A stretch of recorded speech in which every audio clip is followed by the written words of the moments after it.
Baiklah, kita mulai. Assalamualaikum warahmatullahi wabarakatuh. Bismillahirrahmanirrahim. Alhamdulillahi rabbil alamin. Hamdan syakirin, hamdan na'imin, hamdan yu'afi ni'amahu wa yukafi mazidah. Salatu wassalamu ala asyrafil mursalin sayyidina wa maulana Muhammad wa ala alihi wa sahbihi wa sallam ajma'in. Yang terhormat dan sama-sama kita hormati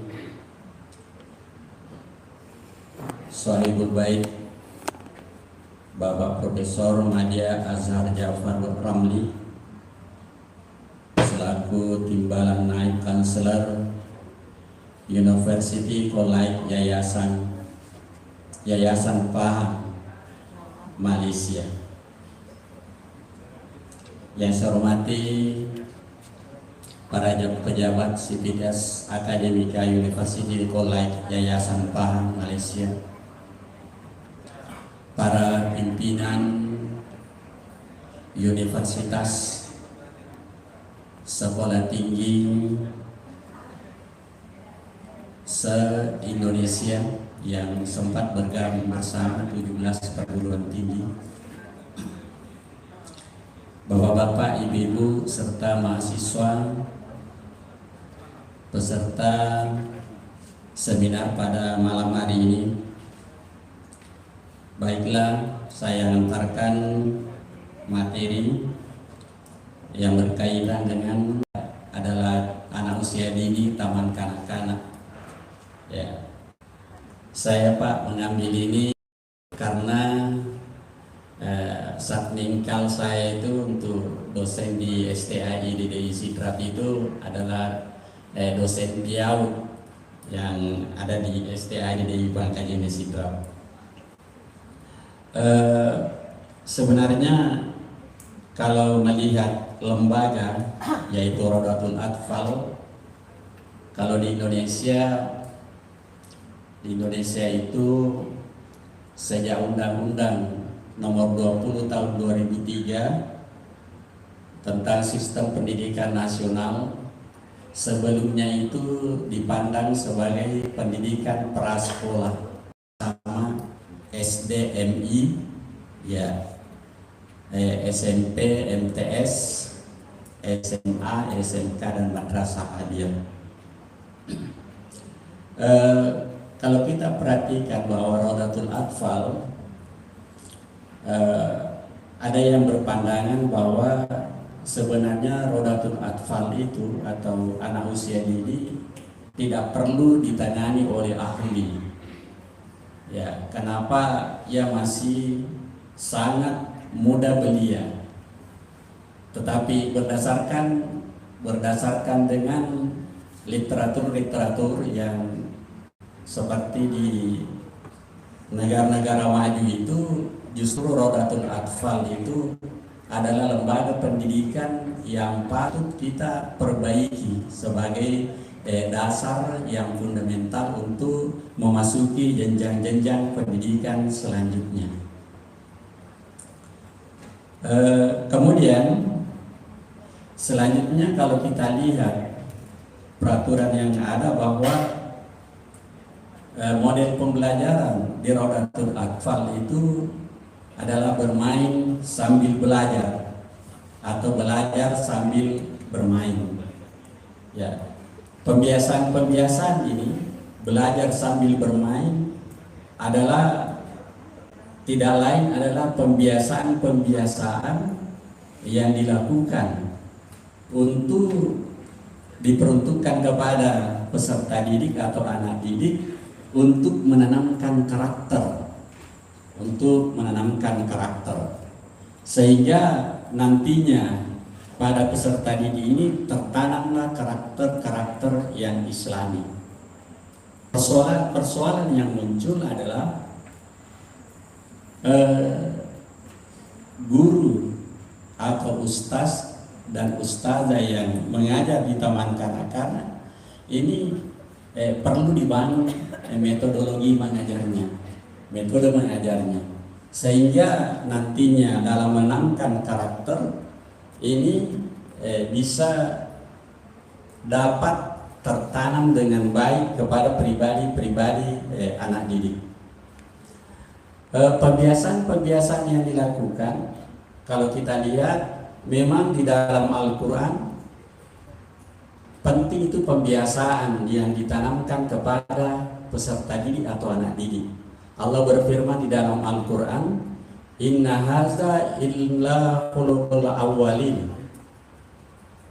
Jadi sesungguhnya agama kami ini adalah adat kebiasaan nenek moyang kami. Nah, ini kalau kita lihat, kalau bukan dari perspektif tafsir, tapi perspektif pendidikan, ya, bahwa pembiasaan-pembiasaan yang diberikan kepada peserta didik itu adalah sesuatu yang wajib, sebab pembiasaan-pembiasaan yang baik atau pembiasaan-pembiasaan yang tidak baik nantinya akan berakibat fatal atau membahayakan kehidupan anak atau kehidupan masa depan anak. Oleh karena itu guru dalam hal ini perlu memiliki metodologi yang baik dalam menangani anak usia dini, yaitu di Rodatul Atfal. Bapak Ibu sekalian yang saya hormati dan saya muliakan, dalam konteks pembelajaran anak usia dini di taman kanak-kanak, yaitu guru masih banyak menggunakan metode atau cara-cara yang seperti yang terprogram, padahal tidak semesti itu harus yang ditanamkan kepada peserta didik itu dapat tertanam sebaik mungkin. Nah, inilah yang kami lakukan di STAI-DDI Pangkajian Eksiden Harapan untuk membangun paradigma bagaimana lembaga pendidikan anak usia dini ini memungkinkan dapat berjalan dengan baik, metodologi guru dapat berjalan dengan baik, sehingga memperoleh hasil didikan yang terbaik untuk generasi yang awal ini, yaitu generasi yang awal itu adalah yang saya maksudkan adalah anak usia dini atau anak-anak yang sekolah di Rodatul Atfal.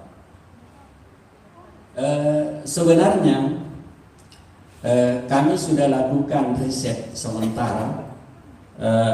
Dalam hal ini kami melakukan survei awal, yaitu rekayasa stimuli, ya, rekayasa stimuli, karena ini kami merencanakan melakukan penelitian eksperimental, sehingga ada setidaknya langkah yang kami awal dalam survei awal ini adalah rekayasa stimuli, kemudian melakukan perlakuan atau treatment dan direct observation.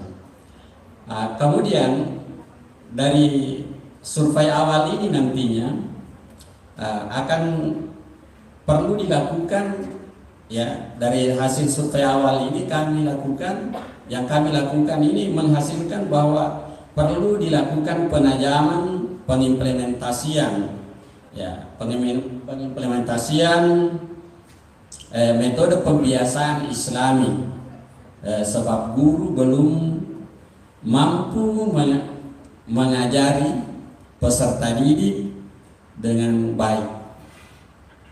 Oleh karena itu, tindak lanjut dari survei awal ini yang kami lakukan nantinya ke depan adalah pengimplementasian metode pembiasaan Islami pada anak usia dini di Rodatul Atfal. Contoh, saya lihat kalau peserta didik itu masuk ke ruangan, biasanya mencium tangan, kan itu jabat tangan, mencium tangan.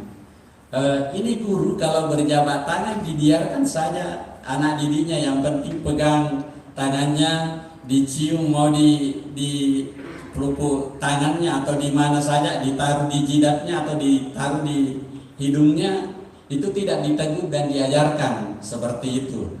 dan bagaimana yang sesuai dengan akhlak Islami, atau mencium tangan ibu guru sesuai dengan hak akhlak Islami.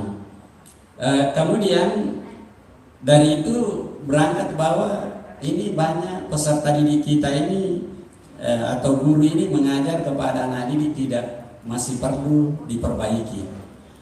Kemudian metode penelitian ini, metode yang dilakukan ini adalah metode yang sistematis dan logis untuk menjawab pertanyaan-pertanyaan yang atas masalah yang ada. Oke. Saya sudah kira seringkas ada siklus, ada 2 siklus nantinya kami lakukan, ada siklus 1 dan siklus 2. Kemudian dari siklus pertama itu adalah melakukan observasi dan pelaksanaan tes awal, pre-test. Siklus 2 penyajian materi dalam bentuk workshop dan pelaksanaan tes akhir. Kemudian akan memperoleh hasil penelitian. Nah, inilah barangkali materi yang sempat saya sampaikan di hadapan bapak-bapak dan ibu-ibu, terutama kepada Profesor Madya Azhar Ja'far Ramli selaku Sohibul Bait Timbalan Naib Chancellor University College Yayasan PA. Terima kasih atas perhatian dan saya akhiri, wabillahi taufik wal hidayah. Wassalamualaikum warahmatullahi wabarakatuh.